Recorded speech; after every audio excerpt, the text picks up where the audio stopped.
Hi friends, इस वाले video में हम लोग पढ़ेंगे ब्लैक बॉडी के बारे में और ब्लैक बॉडी रेडिएशन के बारे में कि ब्लैक बॉडी क्या होता है और ब्लैक बॉडी रेडिएशन क्या होता है और ये कैसे बनता है और किस फिनोमिनन पे काम करता है। ब्लैक बॉडी रेडिएशन एक ऐसा फिनोमिनन है जिसको हम लोग क्लासिकल मैकेनिक्स से हम लोग नहीं इसका रीजन बता पाते हैं। इसके लिए ही हम लोग को जरूरत पड़ा क्वांटम मैकेनिक्स को हम लोग को डेवलप करने के लिए, जैसे कि ये कॉम्पटन इफेक्ट हो गया, ब्लैक बॉडी रेडिएशन हो गया, फोटो इलेक्ट्रिक इफेक्ट हो गया। इन सब का हम लोग रीजन सिर्फ और सिर्फ क्वांटम मैकेनिक्स में बता पाते हो। क्लासिकल मैकेनिक्स इसको बताने में फेल कर जाता है। तो इस वाले वीडियो में हम लोग इसके बारे में देखेंगे। अगर आपको ये वीडियो पसंद आता है तो इस वीडियो को लाइक कीजिए और चैनल को सब्सक्राइब कर लीजिए। थैंक्स। हाय फ्रेंड्स, इस वाले वीडियो में हम लोग पढ़ेंगे ब्लैक बॉडी के बारे में, ब्लैक बॉडी रेडिएशन के बारे में। तो सबसे पहले हम लोग देख लेते हैं ब्लैक बॉडी होता क्या है। तो इसका डेफिनेशन हमने लिखा हुआ है यहाँ पे। Perfect black body is one which can be absorbed all the radiation incident on it. It is not possible to make black body in real life. एक black body एक ऐसा बॉडी होता है कि जो कि सारा का सारा उस पर जो रेडिएशन उस पर इंसिडेंट होता है वो सबको सब एब्जॉर्ब कर लेता है। और एक ऐसा ब्लैक बॉडी जो कि 100% इंसिडेंट रेडिएशन को एब्जॉर्ब कर ले, वो तो पॉसिबल नहीं है, लेकिन हम लोग कोशिश करते हैं कि ऐसा बनाया जाए जो अधिक से अधिक रेडिएशन को एब्जॉर्ब कर पाए। हम लोग देखते हैं, बट फिर ही ऐसा यानी ब्लैक बॉडी जो कि 100% इफेक्टिव हो वो रियल लाइफ में हम लोग नहीं बना पाते। लेकिन एक फेरी नाम के जो साइंटिस्ट थे, फिजिसिस्ट थे, उन्होंने एक ऐसा ब्लैक बॉडी को डिजाइन किया जो क्या करता है 97% ऑफ द लाइट को अप टू वो क्या करता है एब्जॉर्ब कर लेता है। जो कि उस पर रेडिएशन 97% ऑफ द रेडिएशन वो एब्जॉर्ब कर लेता है। ये क्या होता है, तो इसके बारे में हम लोग देखते हैं। ये है हम लोग का जो फेरी ने जो ब्लैक बॉडी बनाया था वो। तो क्या होता है, इसमें एक double world hollow natural sphere होता है। हॉलो मेटेलिक स्फीयर होता है, एक मेटेलिक स्फीयर हुआ और बीच में हॉलो रहता है, और इसमें हम लोग चाहे तो फिर कोई इंसुलेटेड मटेरियल भी डाल सकते हैं। एक हॉलो तो मेटल का पीस रहता है, और चाहे तो हम लोग अंदर से इंसुलेटेड मटेरियल डाल सकते हैं कि हीट उसके अंदर से स्केप ना करे।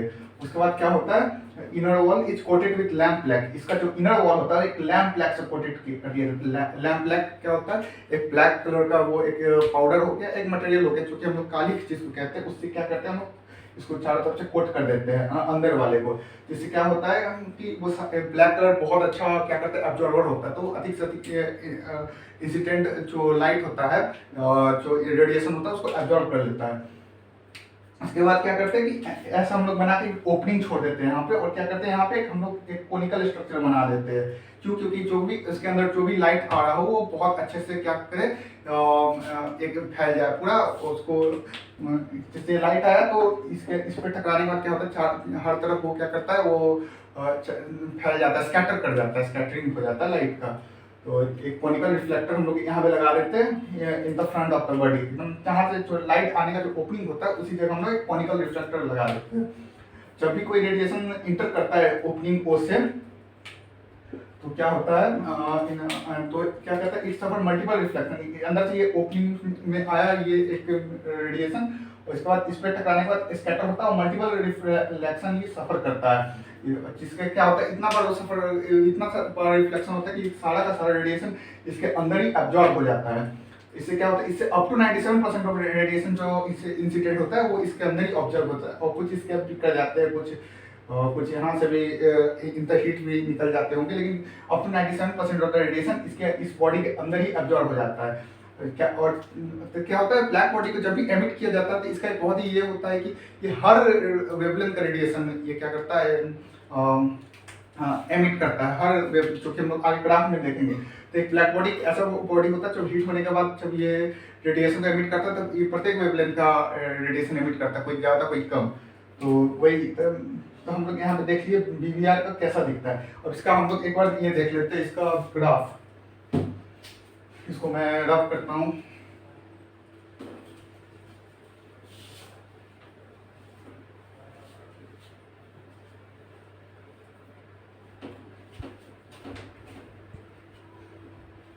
तो हम लोग ब्लैक बॉडी का जब हम लोग ग्राफ बनाएंगे तो ये कुछ ऐसा दिखेगा।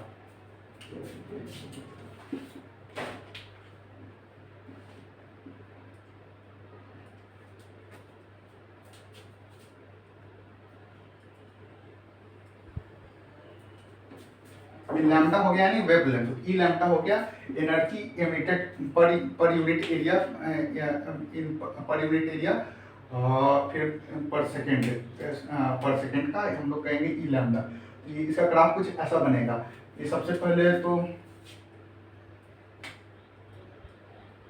ये सबसे पहले धीरे धीरे राइज करेगा, उसके बाद एक अपना एक मैक्सिमम पे पहुंचेगा, सॉरी माफ करना, लैम्डा मैक्स।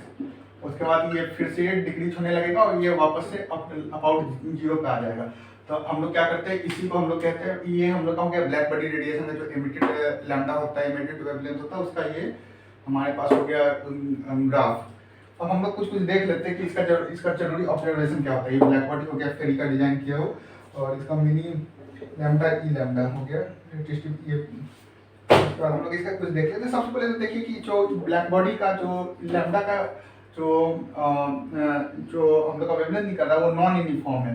कहीं पे बहुत ज़्यादा निकल रहा है, जैसे यानी एनर्जी जो निकल रहा है वो प्रत्येक लैम्डा में नॉन यूनिफॉर्म है। जैसे यहाँ पे अबाउट जीरो, यहाँ अबाउट जीरो, यहाँ बहुत ज़्यादा एनर्जी इस लैम्डा में है। तो एक ये हो गया हमारे पास। दूसरा ऑब्जर्वेशन हम लोग के पास है कि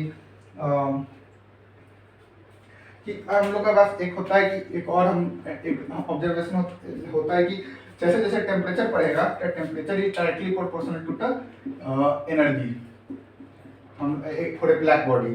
दूसरा हम लोग के पास होता है कि टेम्परेचर लैम्डा जो होता है वो inversely proportional to the temperature. यहाँ से हम लोग लिख सकते हैं lambda m equal to a constant. इसके बाद हम लोग का बहुत ही जरूरी नियम होता है स्टीफन बोल्ट्जमैन लॉ। स्टीफन कहीं एफ भी लिख देता है, स्टीफन STEF ही है, कहीं PH भी होता है, दोनों में देखा है। Stefan Boltzmann law. तो इसके क्या होता है, स्टीफन ने इसको एक थ्योरेटिकली प्रूफ ऑब्जर्व किया था, बोल्ट्जमैन ने इसका माफ करना, स्टीफन ने इसको प्रैक्टिकली ऑब्जर्व किया था और बोल्ट्जमैन ने इसका थ्योरेटिकल प्रूफ दिया था स्टीफन बोल्ट्जमैन लॉ का। तो ये स्टीफन बोल्ट्जमैन लॉ का कहते हैं energy emitted is directly proportional to the temperature का पावर 4। तो हम लोग अलग अलग टेम्परेचर पे हम लोग जब ड्रॉ करेंगे तो हमेशा ये E directly proportional to the T to the power 4 होता है। यानी लगभग सारे ग्राफ अगर अलग अलग टेम्परेचर पे बनाएंगे कुछ ऐसे ही दिखेंगे, रिजेंबल करेंगे कुछ इसी तरह के। तो E lambda E directly proportional to T to the power 4, इसी को हम लोग कहते हैं स्टीफन बोल्ट्जमैन लॉ, जो कि बहुत ही जरूरी लॉ होता है हमारे क्वांटम फिजिक्स में, मॉडर्न फिजिक्स में। और उसके बाद हमारे पास एक और है कि इसको क्या करेंगे, इसको जब हम लोग इस ग्राफ को इंटीग्रेट करेंगे तो हम लोग क्या मिल जाएगा, इसका डायरेक्टली इसका टोटल एरिया मिल जाएगा, सॉरी इसका टोटल एरिया मिल जाएगा। टोटल एरिया क्या होगा, total area equal to total energy emitted by the total area equal to total energy emitted by BBR, यानी black body, sorry black body. इसका जब हम लोग इंटीग्रेट करके एरिया निकालेंगे तो इसके बाद हम लोग देख लेते हैं कि ये जो ब्लैक बॉडी रेडिएशन था, इसे हम लोग क्लासिकल जो हम लोग फिजिक्स पढ़ते थे उससे हम लोग इसको नहीं एक्सप्लेन कर पा रहे थे। और ये एक बहुत बड़ा रीजन बना कि क्यों हम लोग क्वांटम मैकेनिक्स और क्वांटम फिजिक्स और मॉडर्न फिजिक्स को डेवलप करने का जरूरत पड़ा। कि ये ब्लैक बॉडी रेडिएशन हो गया, हमारा क्वांटम स्कैटरिंग हो गया, फोटो इलेक्ट्रिक इफेक्ट हो गया, ये सब कुछ ऐसे ऑब्जर्वेशन थे जो कि हम क्लासिकल मैकेनिक्स से नहीं कर पा रहे थे। तो बाद में ब्लैक बॉडी को सबसे पहले किसने किया जीन्स रेले लॉ आया था। जीन्स रेले ने क्या, तो जीन्स रेले लॉ था, उसका प्रेडिक्शन बता रहा था कि अगर कोई एक ब्लैक बॉडी होगा तो एक ऐसे करके फिर ये बढ़ते चला जाएगा, यहाँ तक तो सेम रहता और ये एक ऐसे करके इंफिनिटी को अप्रोच कर रहा था in the Jeans Rayleigh law. क्योंकि जीन और रेले ने मिलकर, रेले का तो बहुत बड़ा योगदान है ऑप्टिक्स में जीन रेले लॉ से। लेकिन जब हम लोग ऑब्जर्व किए इसको थ्योरेटिकली तो ऐसा ग्राफ बन रहा था, तो ये यहाँ पे क्लासिकल मैकेनिक्स था वो फेल कर गया। तो और इसके बाद में क्या हुआ, मैक्स प्लैंक थे, उन्होंने इसको समझाया। उन्होंने जो केटी का जो टर्म आ रहा था जीन रेले लॉ में, उसको कुछ मैनिपुलेट किया।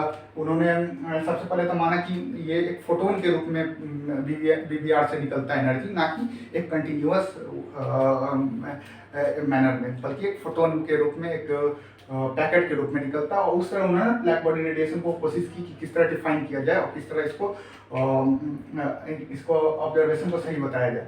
तो वो हम लोग कभी और देखेंगे कि हाउ प्लैंक डिफाइन रीजन उन्होंने कैसे बताया ब्लैक बॉडी रेडिएशन के बारे में। अगर आपको वीडियो पसंद आता है लाइक कीजिए, और कुछ भी प्रॉब्लम हो तो कमेंट में पूछ सकते हैं। थैंक्स।